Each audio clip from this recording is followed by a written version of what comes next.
तिब्बत के महान दार्शनिक लाओ त्सु का कहना है कि तुम मुझे अपमानित नहीं कर सकते क्योंकि मुझे तुमसे सम्मान ही नहीं चाहिए। जो लोग दिखावा करके दूसरों की नज़रों में ऊंचा उठना चाहते हैं, उनसे इज्जत पाना चाहते हैं, ऐसे लोगों का दुनिया सिर्फ फायदा उठाती है।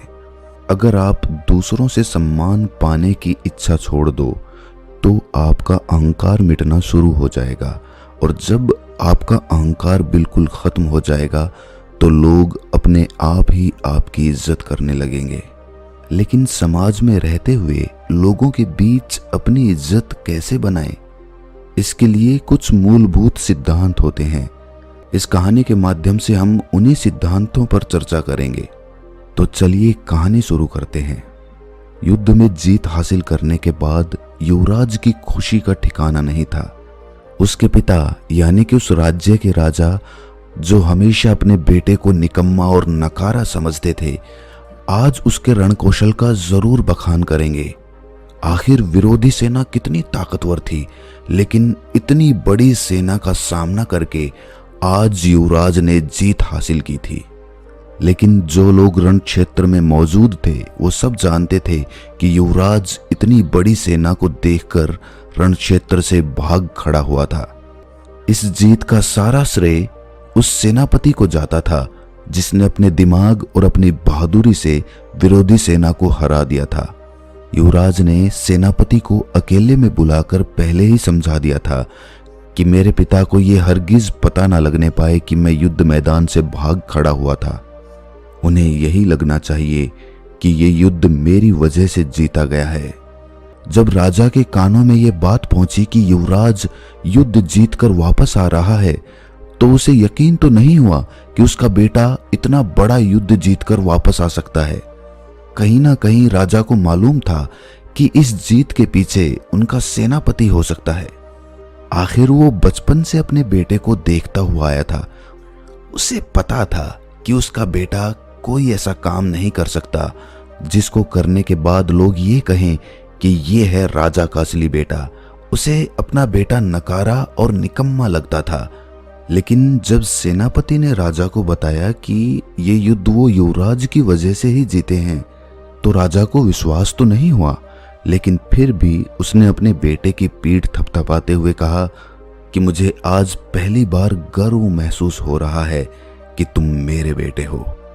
युवराज ये सुनकर बहुत खुश हो गया। अब उसका राजगद्दी पर बैठने का इरादा जल्दी ही पूरा हो जाएगा, क्योंकि उसने युद्ध जीतकर सबको साबित कर दिया है कि वो राजगद्दी पर बैठने का अधिकारी बन चुका है।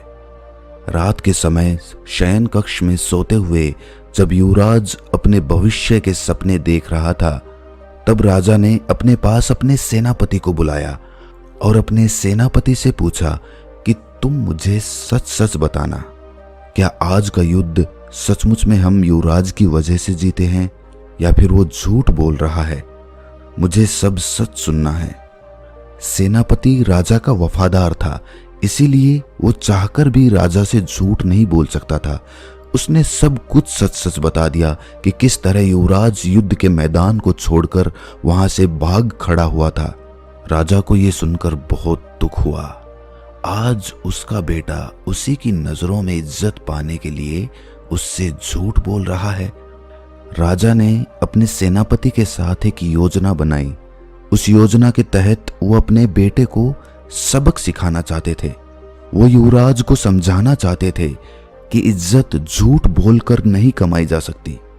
इज्जत पाने के लिए दूसरे के दिल में जगह बनानी पड़ती है, उसे विश्वास दिलाना पड़ता है, सत्य बोलना पड़ता है, तब कहीं जाकर लोग तुम्हारी इज्जत करना शुरू करते हैं। राजा ने और सेनापति ने अपनी योजना के तहत अगले दिन सुबह सुबह युवराज को अपने साथ लेकर शिकार पर निकल गए।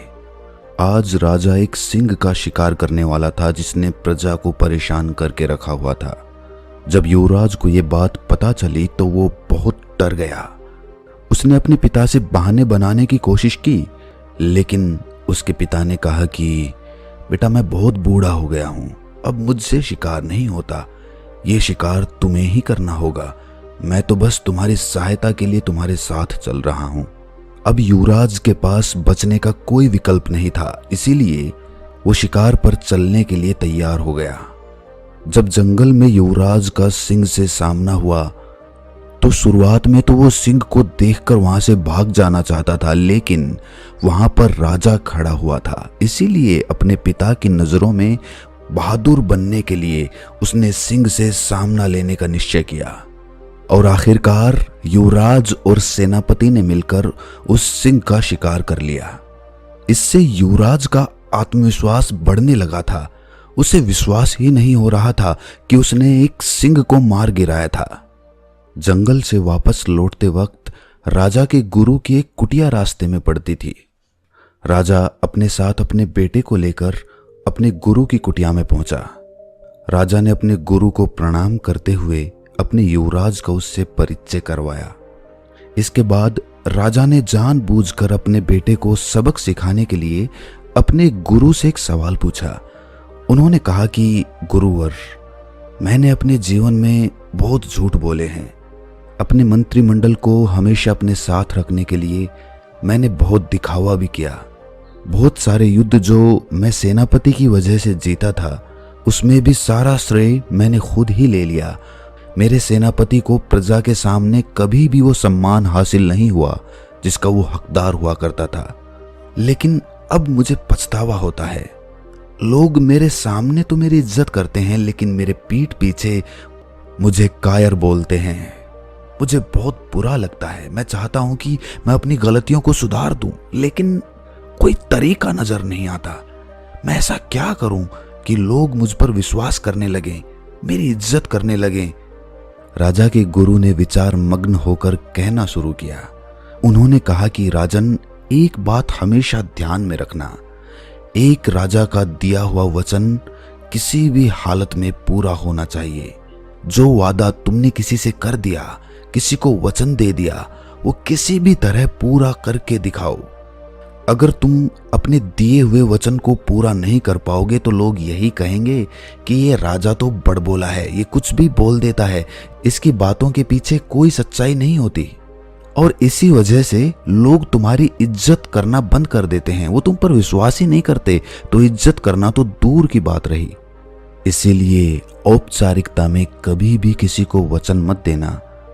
दूसरों के सामने दिखावा करने के लिए कभी किसी से कोई वादा मत करना, क्योंकि वादा करना होता तो आसान है, लेकिन उसको निभाना बड़ा मुश्किल होता है। गुरु ने आगे कहा कि राजन, ये जुबान बिना हड्डी की होती है, कहीं भी घूम सकती है, कुछ भी बोल सकती है। इसीलिए इसका उपयोग पूरी समझदारी के साथ करना, वरना तो ये तुम्हें मुश्किल में फंसवा देगी। दूसरी बात जो समझने की है, जो लोगों के बीच तुम्हारी इज्जत को बढ़ा देगी, वो ये है कि कभी भी इज्जत पाने के लिए काम मत करो। जब तक तुम दूसरों से सम्मान पाने के लिए काम करते रहोगे, तब तक तुम अपने खुद के अनुसार कभी काम नहीं कर पाओगे। तुम्हारे मन में यही अंतर्द्वंद्व चलता रहेगा कि लोगों को मेरा काम अच्छा लगेगा या नहीं लगेगा, और इसी अंतर्द्वंद्व में फंसकर तुम हमेशा दुखी रहोगे। इसीलिए किसी की अपेक्षा के अभिभूत होकर उसके अनुसार काम मत करो, अपने अनुसार काम करना सीखो। मस्त मौला होते हैं वो लोग जो सम्मान पाने के लिए नहीं जीते, वो जीते हैं जीने के लिए, खुद के लिए, आनंद के लिए। और याद रखना, अगर तुम सम्मान पाने के लिए काम नहीं करोगे तो कोई तुम्हारा अपमान भी नहीं कर पाएगा। तीसरे उपदेश की चर्चा करते हुए गुरु ने समझाया कि राजन, कितनी भी कठिन परिस्थिति क्यों ना हो, चाहे तुम्हारी जान ही क्यों ना चली जाए, लेकिन हमेशा सत्य बोलना सीखो। सत्य बोलना ही लोगों में तुम्हारा विश्वास कायम करता है। सत्य बोलना इतना आसान नहीं होता, क्योंकि सत्य बोलने की वजह से हो सकता है कि तुम्हें बहुत सारी दिक्कतों का सामना करना पड़े, क्योंकि सच हमेशा कड़वा होता है। बहुत सारे लोग उस कड़वे घूंट को पीकर शांत नहीं बैठेंगे, वो तुम्हें परेशान करेंगे, तुम्हें दुखी करेंगे, और इसी कारण तुम वो बोलना शुरू कर देते हो जो लोग सुनना चाहते हैं, और जो कि झूठ होता है। झूठ किसी भी परिस्थिति में तुम्हें खुद से दूर ही लेकर जाएगा।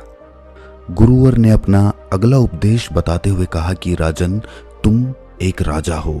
पूरी प्रजा का भरोसा तुम पर है, इसलिए कोई भी काम करो वो सबकी भलाई के लिए होना चाहिए। सिर्फ अपने फायदे के लिए किया गया काम दूसरों की नजरों में तुम्हें इज्जत नहीं दिला सकता। इज्जत तुम्हें वही काम दिलाएगा जो तुम सबकी भलाई के लिए करोगे। हम लालचवश ये भूल जाते हैं कि जो काम हम कर रहे हैं उससे दूसरों का कितना नुकसान होगा। अपने फायदे के लिए हम ये अपने दिमाग से निकाल देते हैं कि ये काम सिर्फ हमें फायदा पहुंचाएगा, बाकी सबको नुकसान पहुंचाएगा। और ऐसा काम करने के बाद तुम क्या अपेक्षा करते हो कि लोग तुम्हारी इज्जत करेंगे? तो तुम बड़ी भूल में फंसे हुए हो राजन। एक राजा हमेशा न्यायप्रिय होना चाहिए, और राजा ही नहीं अपितु हर इंसान को न्यायप्रिय होना चाहिए। किसी के प्रति ज्यादा लगाव के कारण हम अन्याय कर देते हैं, हम न्याय नहीं कर पाते हैं। और ये बात सिर्फ तुम पर लागू नहीं होती राजन, ये बात हर उस आदमी पर लागू होती है जो एक ग्रस्त जीवन जी रहा है। ग्रस्त जीवन में जब भी कोई झगड़ा होता है तो आदमी लगाव के कारण अन्याय कर देता है, न्याय करने की क्षमता अपनी खत्म कर लेता है, और इसीलिए घर परिवार में उसकी इज्जत कम होने लगती है। लेकिन इसके विपरीत घर के मुखिया को हमेशा न्यायप्रिय होना चाहिए। अपने 5वें उपदेश को बताते हुए गुरु ने कहा कि राजन, ये उपदेश बड़े ध्यान से सुनना, क्योंकि एक राजा को हमेशा सामाजिक होना चाहिए। उसे पता होना चाहिए कि उसके राज्य में क्या कुछ चल रहा है, इसीलिए उसे कभी कभी वेश बदलकर अपने राज्य का दौरा करना चाहिए। और उसी प्रकार जो भी आदमी समाज में रहता है उसे भी सामाजिक होना चाहिए। लोगों के बीच उठना बैठना चाहिए, लोगों की समस्याएं सुननी चाहिए। उसे पता होना चाहिए कि उसके आसपास, उसके समाज में क्या कुछ घटित हो रहा है। इससे समाज पर तुम्हारी पकड़ मजबूत होती जाती है और लोगों के बीच तुम्हारा रुतबा बनने लगता है। और राजन, समाज में हमेशा मीठी वाणी में बात करनी चाहिए, चाहे तुम्हें गुस्सा ही क्यों ना आ रहा हो, लेकिन अपनी वाणी हमेशा मीठी और मन को मोहने वाली बनाकर रखना, क्योंकि वाणी ही वो हथियार होती है जो लोगों को हमारे पास खींच कर लेकर आती है। जो लोग इस बात को समझ लेते हैं, अपने जीवन में उतार लेते हैं, वो हर एक व्यक्ति के दिल में अपनी जगह बना लेते हैं। बात चाहे कड़वी ही क्यों ना हो, लेकिन अगर वो सही अंदाज से कही गई हो तो वो बात भी सामने वाले को इतनी नहीं चुभती जितना कि सच चुभ जाता है जो सामने वाले को दुखी करने के लिए कड़वी जुबान से बोला जाता है। अगला उपदेश सुनाते हुए गुरुवर ने राजा को बताया कि राजन, जो मित्र तुम्हारे करीब रहते हैं, तुम्हारे साथ उठते बैठते हैं, तो याद रखना उनमें कोई ऐसा मित्र नहीं होना चाहिए जो तुम्हारी पीठ पीछे तुम्हारी ही बुराई करे, क्योंकि लोग उस पर भी विश्वास करते हैं, क्योंकि वो आपका मित्र है। और आपका मित्र आपके बारे में जो बात बोलेगा लोग उसे ही सच मानेंगे, क्योंकि वो आपके आसपास हमेशा मौजूद रहता है। खुद कभी किसी के साथ विश्वासघात मत करना, और साथ ही साथ विश्वासघात और धोखेबाज मित्रों से हमेशा सावधान रहना, क्योंकि जितना नुकसान आपका शत्रु आपको नहीं पहुंचा सकता, उतना एक विश्वासघाती मित्र आपको पहुंचा सकता है। इसके बाद राजा के गुरु ने युवराज को संबोधित करते हुए कहना शुरू किया कि युवराज, तुम आने वाले समय के सम्राट हो, तुम ही इस राजगद्दी के असली हकदार कहलाए जाओगे। इसीलिए इन नियमों का अपने जीवन में जरूर अनुसरण करना। अगर तुम एक न्यायप्रिय और प्रजा के प्रिय राजा बनना चाहते हो तो इन नियमों का कभी भी भूलकर भी उल्लंघन मत करना, वरना तो तुम अपनी प्रजा के दिल में कभी भी जगह नहीं बना पाओगे। लंबे समय तक शासन करने के लिए ये नियम ऐसे हैं जो आपको अंधेरे रास्ते में एक मशाल की तरह तुम्हारे काम आते रहेंगे।